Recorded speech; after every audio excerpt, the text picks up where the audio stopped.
All right. Hello, everybody. Welcome to the Listing Agent Podcast. I am your host, Keith Hernandez. And I'm Jesline Chavez. And today we have Robert Coligeni, who is going to be speaking today about real estate, investments, and entrepreneurship. Robert, let's give a round of applause. All right, Robert. So introduce yourself a little bit. Tell us who you are. What do you do for work? Tell us what you like for dinner. All right. So my name is Robert Coligeni. I work with IET Real Estate. I've been a realtor for a little over 14 years now. I grew up in Whittier, was raised in Whittier, uptown, went to Whittier High, did not go to college. I did go to, Harvard on the Hill for about 6 months, which is, what is it called? Would you say Harper on the Hill? Harvard on the Hill. That's what they call it. Oh, Rio Hondo? Rio Hondo Rio College. Hondo. Yeah, Rio Hondo. So I went there for a little while. I was trying to figure out things for myself and did some warehouse jobs straight out of high school. Then I was really into the Boys and Girls Club and helping kids and families. I knew that I always wanted to help people.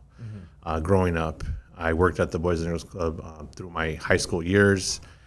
I donated a lot of my time. They donated a lot of their time to me. And I always knew I wanted to do something to help people. After that, I worked at UPS for about 6 years. Had my heart set on becoming a UPS driver.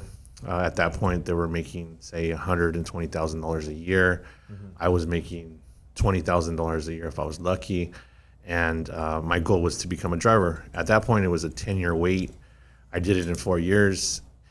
I experienced it, saved my first month. I hated what I was doing. I didn't feel like I was really helping people. I fell into a depression, pretty much stopped going to work. Then I stumbled upon going to a bar on Easter Sunday a few years later, and I met my wife, Janet. And who would ever think that two people would be at a bar on Easter Sunday? Yeah. So Keith would be there. Yeah. I've been there. well, that's and it's Whittier too. Everybody goes to Uptown at random times. Yeah. We just saw each other, started talking. Love at first sight. Yeah, pretty much. And at that point, we were kind of inseparable. And I didn't really know what hard work was. I didn't know. Well, I did because I worked in a warehouse, but I knew physical hard work. She's part Peruvian and Mexican, so her dad was a doctor. He was a doctor for 35 years, and he was a very hard worker. He was born in Peru and brought his entire family over here, one by one, throughout the years of him working. So he influenced that on her, and that, I guess, came down to me from her. And as soon as, we started getting together and spending a lot of time, there was kind of like a lending checklist of things that I need to do, work more, get more income, things that I should have been doing at that time, at the age that I was starting in. And she pointed me into the right direction and, has helped me ever since. And, she's a big reason why that I'm here today and that I do good because of her influence and also my family's influence. With my mom, I've been taking care of her since I was 17. She's fully functional, but I help her with, groceries, bills, mortgage payments. She doesn't really have to worry about very much anything. So that's my thank you to her, to show her, thanks for everything. I appreciate you. You don't have to work from now on. I think that's a big thing in our industry because I wouldn't want to see anybody else's parents, coworkers, friends, or anything working at a certain age. But I kind of went on a rant. Sorry about that. No, you're good. You're good. Was Janet a lender at the time that you met her? Yes. Yeah. Okay. So she had already been in the industry for, say, I think it was 8 or my math's not good right now, but she was already in that cup. Is it water? she had already been in the industry for some years, so she already knew a good work ethic. She had clients. But at the time when I started, it was 2008. And that was the worst time ever. So me coming in, being new, it was a big change. Me going from a warehouse to working in an office is like completely different.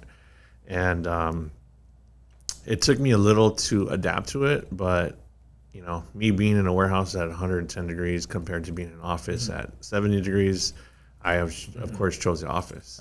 And the good thing that I had that I brought to the table when I started was that I knew how to talk to people. I knew how to, you know, hey, what's up, man? How have you been? How's your family? You know, come down, sit down. Let's talk about these other things. And I used to go out a lot to a lot of different bars in Uptown and all around. So I knew a lot of people. So I kind of leveraged that to benefit me and us to make some money. So it wasn't like I was just Going out just to go out. Yeah. You were networking. Yeah. That's what we Did she call it. encourage you to become a realtor? Like, did she bring it to your attention, or was it something? She actually, she was a lender, so she kind of wanted me to be a lender. But at the same time, I experienced everything with it. And from what I see is there's like a lot of moving parts, and that kind of just wasn't for me. Real estate, The lending part? Yeah. And we shared an office for like my first 6 months, and I'm kind of like, you know, I needed an office or something, or like an area so I can work. And then she's like, why? What do you want to do? And then her brother was a realtor, so I said, well, maybe I'll sit with him. Well, I'll sit with him, and I'll learn real estate, and I'll become a realtor. And she's like, oh, okay. I understand. You know, maybe this isn't for everybody.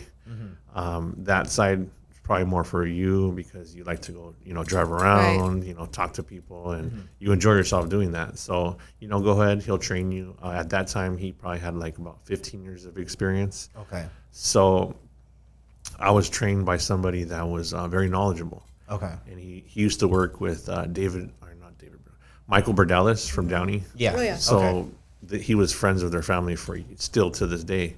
They are really good friends, and Mike too. He's a really, really nice guy. He'll help you with almost anything, as long as it's not illegal.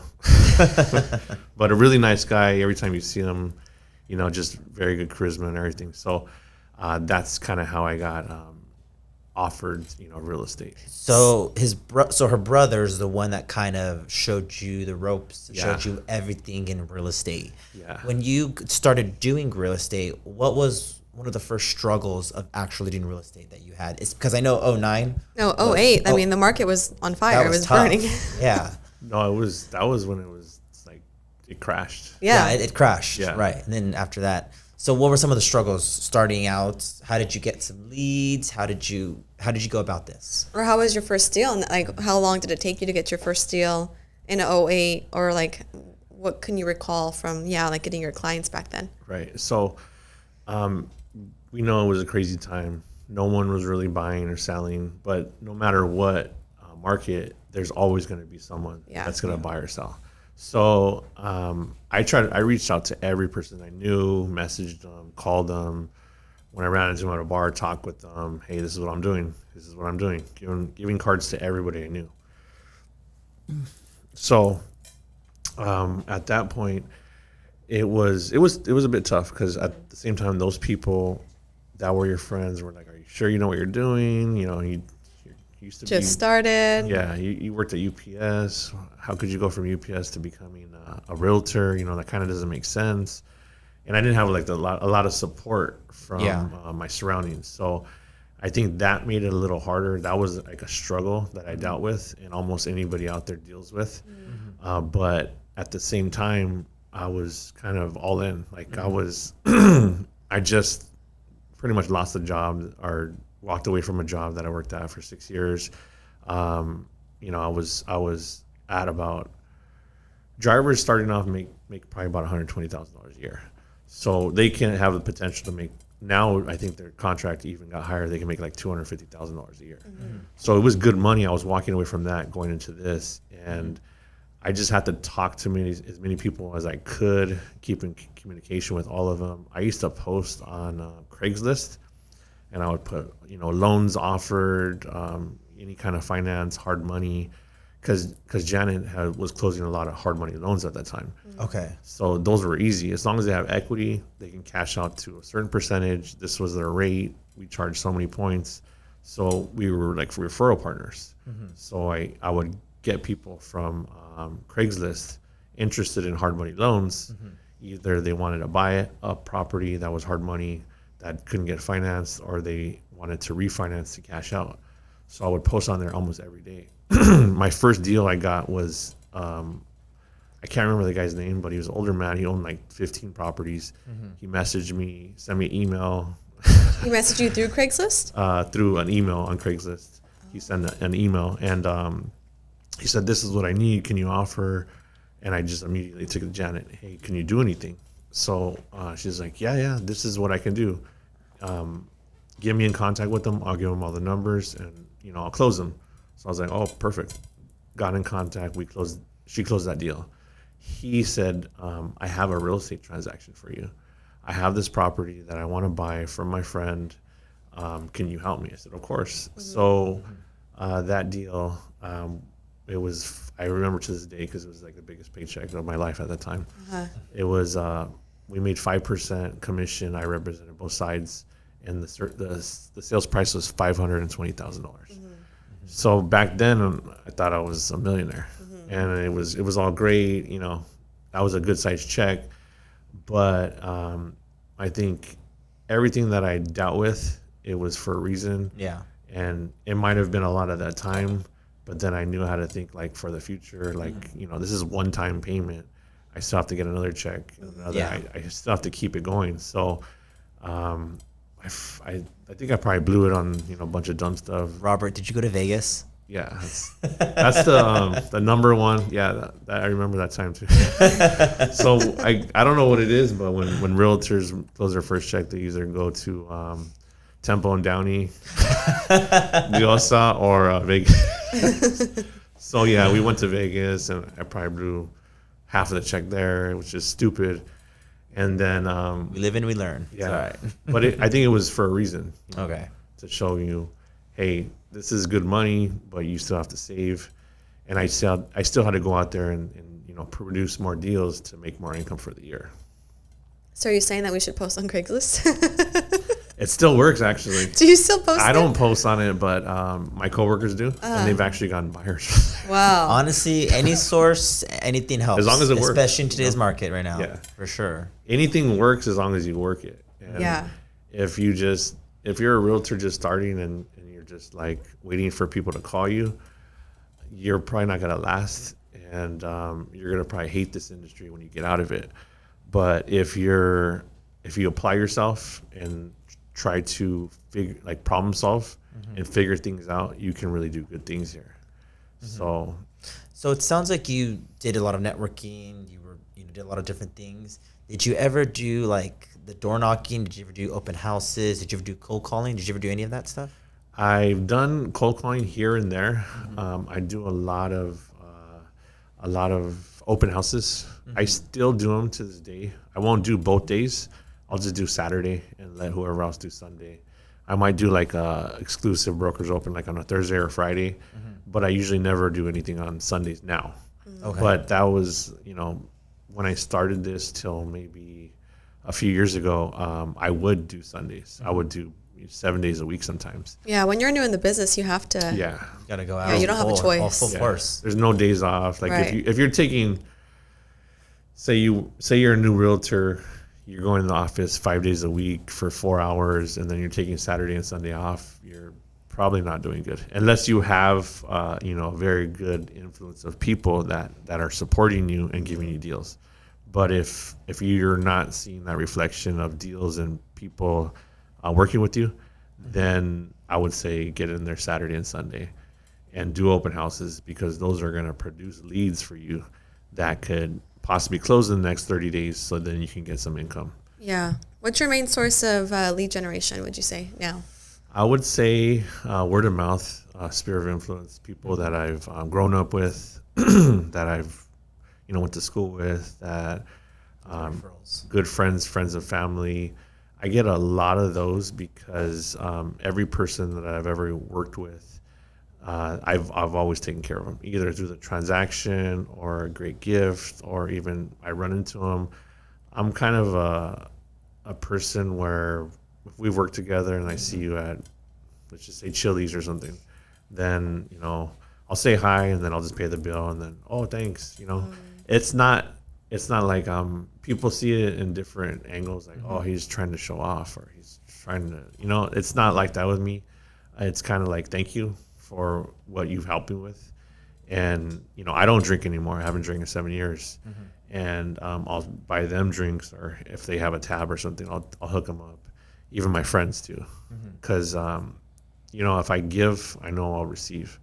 And even with people that I've worked with, I don't hand them things, but I'll give them access to things where they can make really good money. And if they're showing me that, they support me and working with me, then I give them access to more. And what I want to see for the future would be like to replicate it. Like I can give you things, but if you don't take them and do it or try to replicate it, then it's kind of, say, a waste. It's like, oh, you can lead a horse to water, but you can't make them drink it. And if they're just like, okay, give me, and then you don't give it to them, and then they get upset, it's kind of not really my fault. I'm showing them with different things through the business and showing it through actions.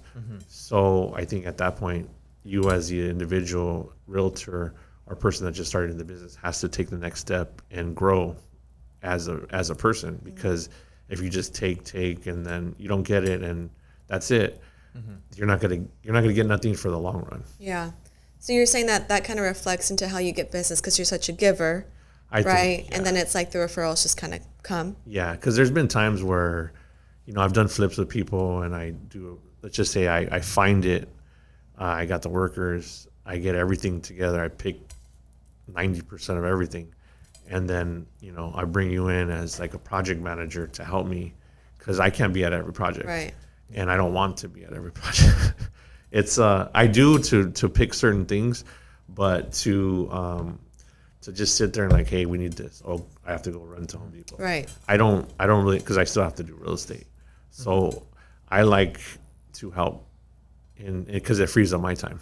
So when did you start getting to that transition? Because you were doing real estate, and it sounds like now you do flips and investments. Yeah. When did you get into that transition? If you want to, what made you jump into that first one, that first flip that you got? So I really believe in, like, I guess you could say like I'm a hustler. Like I like to gamble. I like to bet on myself. I like to invest. And for me, when I first did it, I got approached. Someone brought me three different people brought me 3 different properties. So it was a house that we were gonna buy to live in, which is in Spyglass. Really good deal. They offered it to us for $600,000. Nice. Our neighbor just sold for $1.2 million. Back then it was worth about $750,000, but still a good deal. Yeah. So I wasn't really thinking about profit. For that one, I thought, okay, we're living in a 2-bedroom house right now. It's beautiful. I love it. But I don't see this being my house in the future because I invite 10 people over. It's like overcrowded. Right. So it's a little tough because like, how am I gonna have my family over and my friends, and then we're just like all, packed in the corner. Yeah.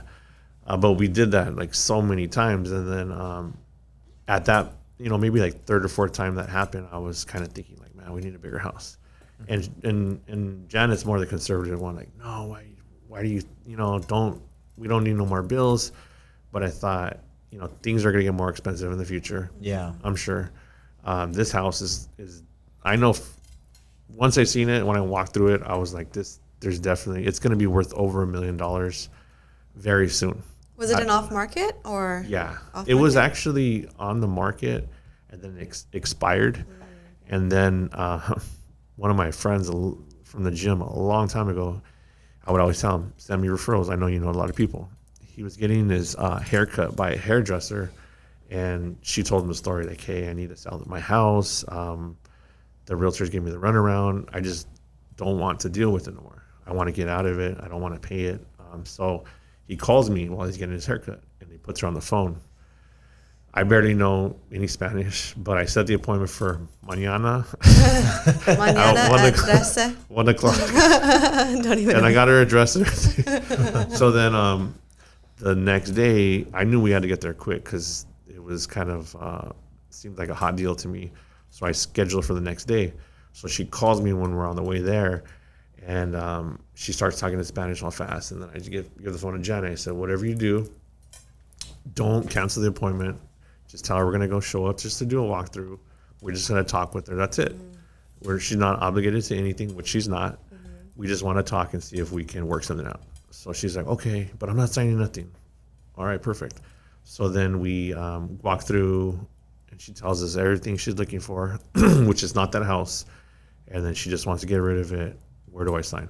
So we did, the whole presentation. She signed, and we gave her options of how do you want to work it. And she just said, this is what I want. Give me this. You can keep it. I don't want it. So we closed on it. That was one of the 3 properties. The other 2, one was in Whittier on Pickering.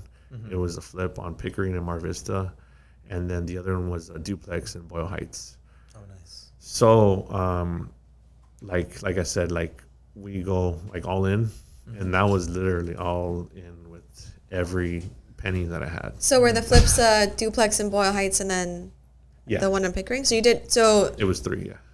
Okay. So duplex in Boyle Heights, a single family in Whittier, and then the Spyglass Hills house. And so you needed some sort of guidance if that was your first flip, right? Or did you figure it out on your own? Yeah, I just kind of. I mean, you had connections with Hard Money because of Janet, right? But the contractors and how to run your numbers and all of that, how did that come so naturally to you? So my first property, that's a great question. So my first property that I bought, I did that one. It was years ago. I did it FHA, 3.5% down. It was a duplex. So that house, it was a great deal. It was back when you can get credit, you can get a credit at the end, at the close of escrow. So for that one, I negotiated 2% commission, $15,000 for repairs. And then as soon as I was done with that one, I had them remodel each unit. So the tenants moved out of one, remodeled that one in 3 weeks, inside and out. And they moved back in, and then the same thing with the other one. And then I remodeled the whole outside. I restuccoed everything, and then put a new roof. And I had gotten connected with a few different people that were familiar with construction. So I stayed in contact with them, and then I would send them out to different jobs that clients would call for. So I think I built a really good connection with them, so that anytime I called them, they're ready to go to any job that I had. Nice. And then I just called them up again and said, hey, I have 3 projects. Let's go meet at each one and then tell me what we can do. And those are the same people that I'm working with today. Oh, that's good. Yeah. I hear a lot of stories with a lot of people working with contractors, all these horror stories, all that kind of stuff. Yeah. I mean, could you give any advice to people trying to look for a contractor? What should they look out for, or something they should be cautious of? Yeah, definitely. I think you can, you definitely have to look out for one that's licensed and bonded, because if not, they can take your money and just jam. So the reason, actually, Janet is a contractor, licensed contractor. Janet is? Yeah. Oh, nice. So once we dealt with somebody on our other building, on our Downey building, we were installing a bunch of glass throughout the whole outside, brand new glass everywhere. And we got a price together. He gave us a quote, and we were about 30% done with everything. Not really done at all. There was open windows everywhere.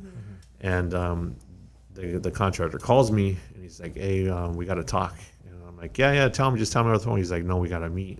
And I was like, I can't really meet you unless you come here, and I'm here now.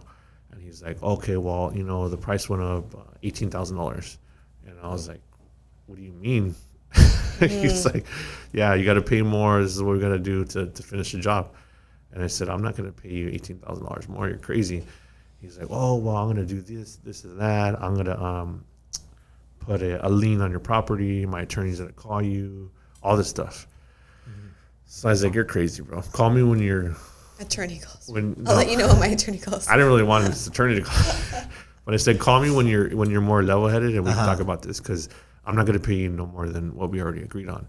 So he called me back about 4 or 5 days later. He's like, hey, how about this? How about I leave all the material and everything that's there and just finish these few windows downstairs, and that's it. And we call it even. And I was like, I'm cool with that.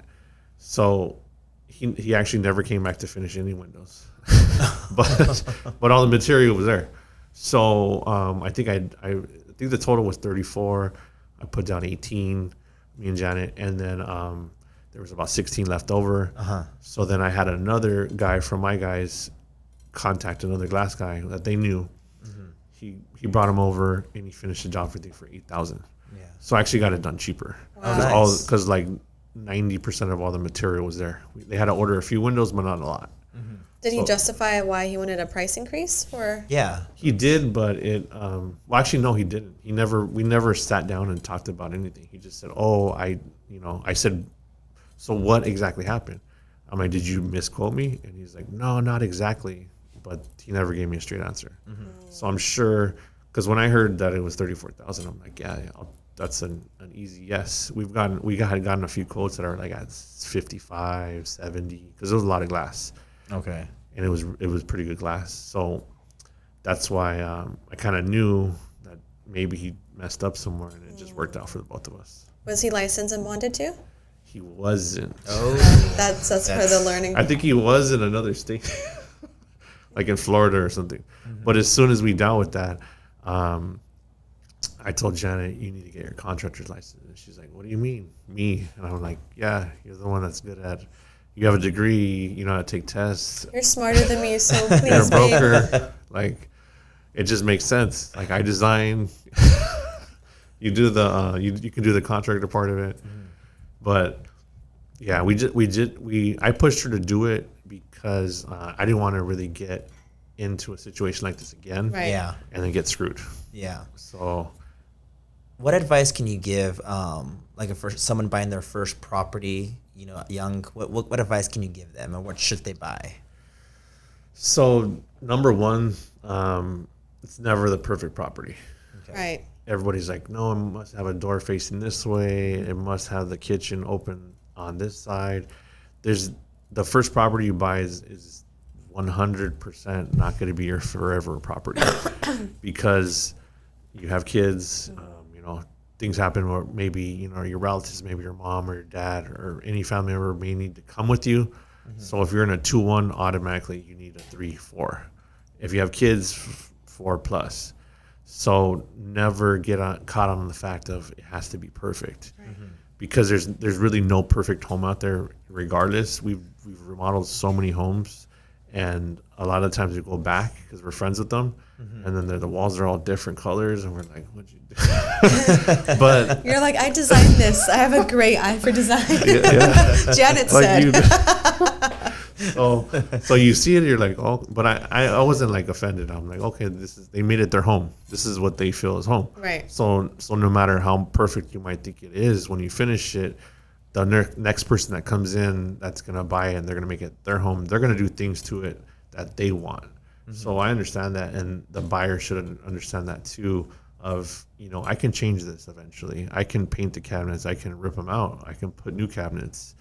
I can open this wall and make a breakfast bar. I can do a lot of things. And I think it's easier doing it on your own house and experiencing it rather than you going and, you know, helping somebody else you've never done before. But when you do it for yourself, you learn a lot. You see messed up things happen, but it's for you. Like, you're going to deal with it. So it's not as bad dealing with for somebody else. But So do you tell your clients, like, hey, I recommend buying? Because I tell my clients, like, all day, even though I flip, I would 100% rather you buy this fixer for way cheaper versus something that's already done up. And a lot of the times they have a hard time visualizing what's possible. You know what I mean? Yeah. So I think and we all three have experience in like remodels. So when you have that experience and you're able to give them that vision, it helps a little bit, right? Yeah. I've walked into many homes, and just by the walkthrough, I can tell them, hey, we can open this wall. There's cabinets there already. You can make a breakfast bar. Just replace the countertops instead of replacing the whole kitchen. Yeah.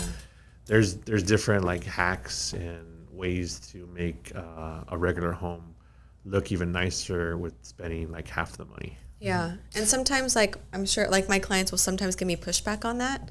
How do you overcome that? Like, if they're like, no, it's a fixer, it needs too much work, I'm buying at this price.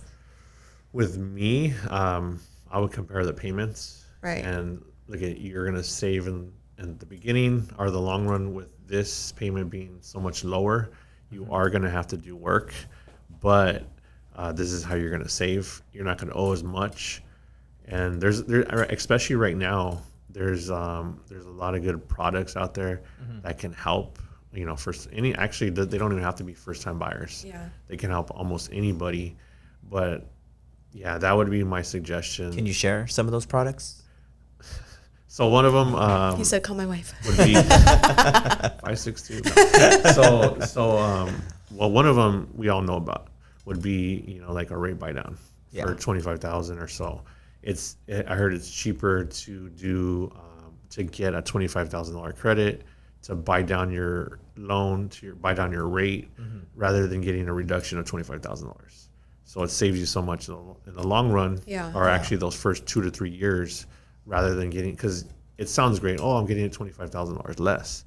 But this is kind of like a game in a sense. You might owe so much for so much time, but if, let's just say, you're a year into the loan and the rates drop, you get a 4%. I would be happy with the 5 right now. Whatever comes my way, you take that rate, and then you're going to save money.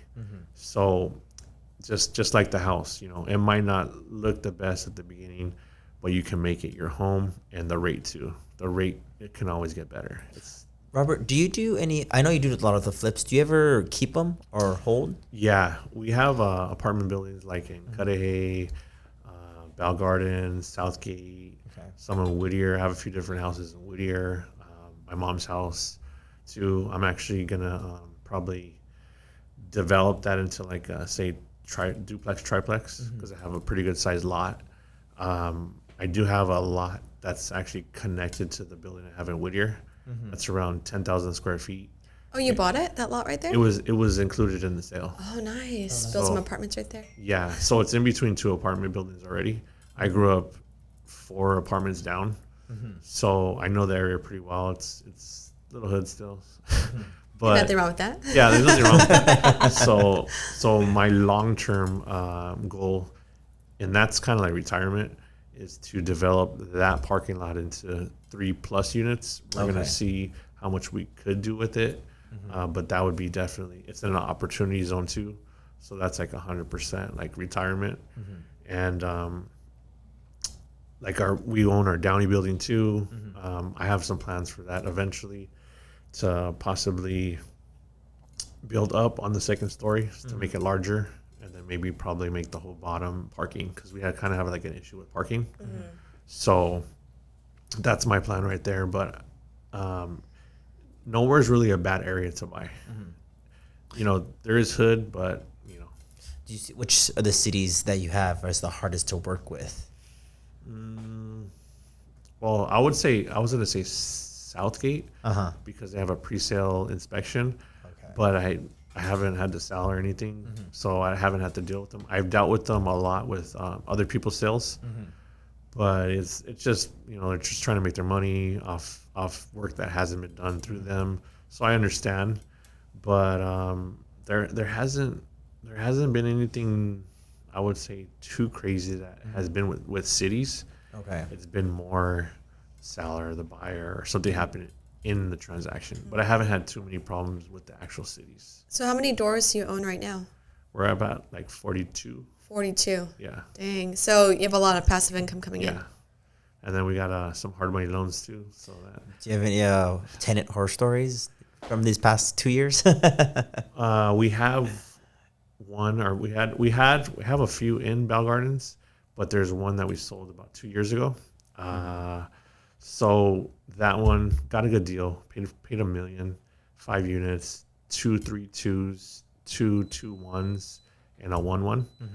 And that one, there was one of the tenants. He was in a 2-1, and he's kind of gangster looking, bald head. I tried to be cool with them, but he saw that I was probably younger than him, and he just didn't like me. And we always kind of like went back and forth about kind of stupid things. One time when I put it on the market, I was doing a showing, and a water bottle dropped on the floor, and I picked it up and I sat it by his door, because it was right there by his door. So I was right by his screen. He was just like staring at me, and then what had happened? He just started calling me names, and he was like, "Oh, you're this, and you know, I'm gonna fuck you up and all this." Oh, wow. And then I'm like, bro, I'm right here with. I didn't say nothing. I'm like, but I'm right here with like showing a client. Yeah. An agent and their client, and I just didn't pay attention to him. And then before I left, he kind of said the same thing, and he kind of stood in front of me, and he started saying things, and I'm like, and he was probably like about 6'1", I don't know, bigger, chubbier than me, 6'1", like 320 or something. So he's a big guy, but I found out his mom worked for this big time attorney, and the reason why, and I kind of felt it too. I'm like, this guy wants me to punch him. Oh my God. Yeah, because I have friends that are got into some trouble, and I grew up with them, and I know how different people work, and I just felt like this guy wants me to punch him. He wants me to punch him, and I was like, I just walked away. Mm-hmm. So then later on, I found out his mom was worked for this big time attorney. So I'm like, oh, that's what he wanted. He wanted free rent for life, and probably like a $50,000 settlement. Oh, God. But we kind of know, Yeah, we're not little kids no more, and we're not gonna fight over dumb things, and it's really not even worth it. Mm-hmm. I don't think a lawsuit or something is worth as much as that would take up. Mm-hmm. So if I would have hit him, I probably would have had no profit on that deal. Did you sell it? Yeah. So we bought it for $1 million even. We resold it right at the beginning of COVID too. Like the shutdown was like days after we closed, and we already knew that was coming. I was scared, and what was crazy was Janet wasn't scared on this deal. She was like, you better deposit your money or you're out. so I had really no choice, and because we didn't know what was gonna happen. Yeah. So it was probably one of the best deals we've ever done. Really? Yeah. Wow. And we made we sold it for 1.35. Nice. All we did was stucco the outside, all white. We put new windows. We painted the trim gray, and then we put flooring in one unit. How many were vacant? One. Just one vacant? Yeah. So you kind of just resold it with the tenants? Yeah. So the tenants were there for years, so they were always paying good and on time. It was just they were pretty low. Gotcha. So there was like 232s that were at $1,200 each. Oh my gosh. Wow. Yeah. So my long-term, so it was kind of funny on this deal. Janice sold me the deal saying like, hey, it's long-term. We can max out the rents. We'll just hold it forever, and it'll be like a retirement. And I'm like, oh, cool. Like, I really don't like to hold too many. She's more the person that likes to hold them. And I was like, all right, cool. That's our plan. So then say probably about a year and 4 months into it, she's like, let's sell it. Oh, like, wow. Are you and I was the one like, why do you want to do this? I thought we were just going to refinance it and then hold on to it. And then she was like, no, let's just get rid of it because we can make good money right now. We can price. She's like, look at this one. It sold for 1.5. It was a little bigger, but I think it had like 2 more units, but it wasn't as nice. And then she kind of just talked me into it. I was like, all right, it's not going to hurt to try. We were getting by with the rents just paying for itself on a hard money loan. Yeah. So we were planning on refinancing it, but when she said that, I just kind of said, okay, let's just sell it. I'll list it. And that's when we put it on the market. We got an offer in 2 weeks. We listed at 1.399, but we got 1.35. And yeah. Nice. I was trying to get him at 1.375, but he wasn't moving. So then he just agreed. We just agreed on 1.35 open escrow, and it was like a local investor. He lived in the area. He owned 500 apartment buildings in the area. Okay. So it was like the perfect buyer. Nice. Cool. Well, you've shared a lot of great information today, and honestly, I think that's a lot of good stuff for people to kind of take and kind of learn and try to help their own setups what they're doing. Do you have any last advice for someone getting into the business that you can give? I had a note right here. Hold on real quick. Yeah, share some encouragement for new realtors and loan officers jumping in right now. Motivate them. So post on Craigslist. I know, right? Right now is a crazy time. Like different things are happening. Right now, the holidays are here. So like 90% of agents are on vacation somewhere. But this is the time really to make a name for yourself, anybody out there. Yeah. Like, you can really capitalize on this time because not a lot of people are putting 100% into it, going all in right now. Yeah. And we all definitely want a good 2024. Right. And this is where you really build and plan for 2024 would be now, Yeah. in the next few months.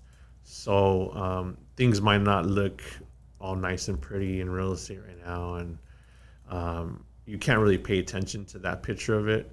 I think you really have to pay attention to, what you're trying to get after, what you're trying to accomplish, and focus on that.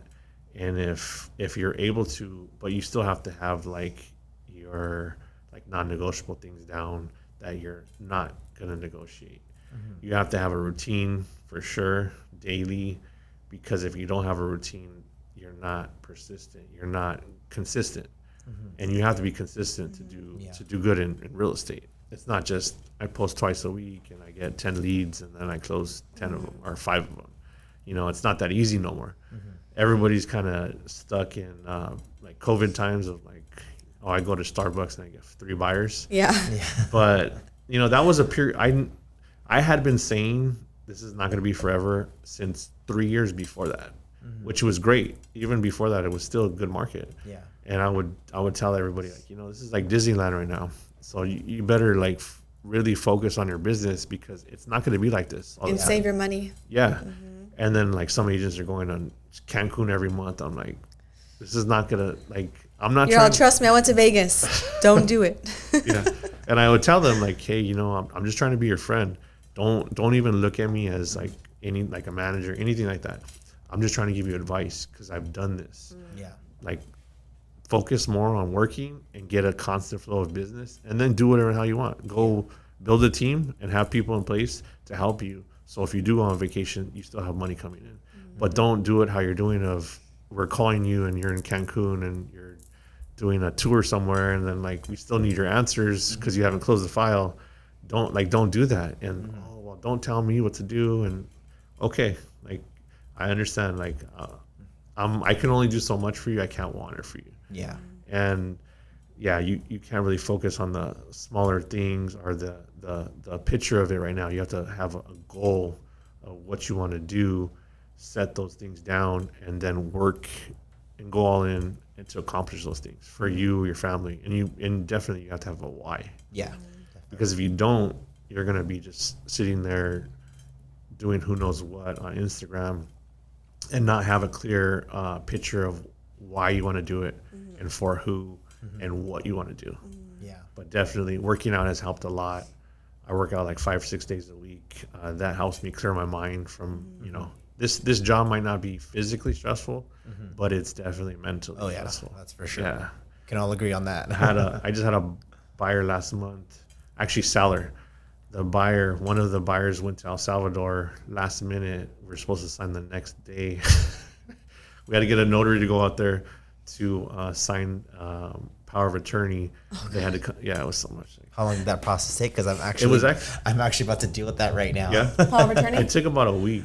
My client's going to Mexico, so he's supposed to sign docs the day after he leaves. So I'm like, just get the docs early, and that's what we're pushing. So, anyways, just kidding. Awesome. Well, once again, thanks Robert for sharing with us.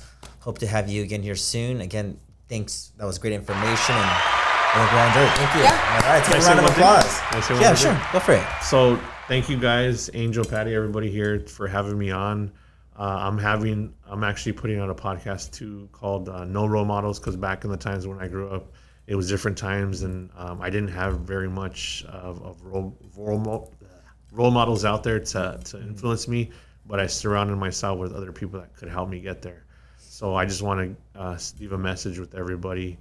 No matter what you're dealing with, no matter what kind of time it is, it might not look pretty and nice, but if you surround yourself with the right people and you have a positive influence and they have a positive influence on you, you will get there as long as you work hard. Yeah. Awesome. Well said. Thank Awesome. you guys. Well, thank you for listening, guys. Tune in next week for our next podcast. All right. See ya.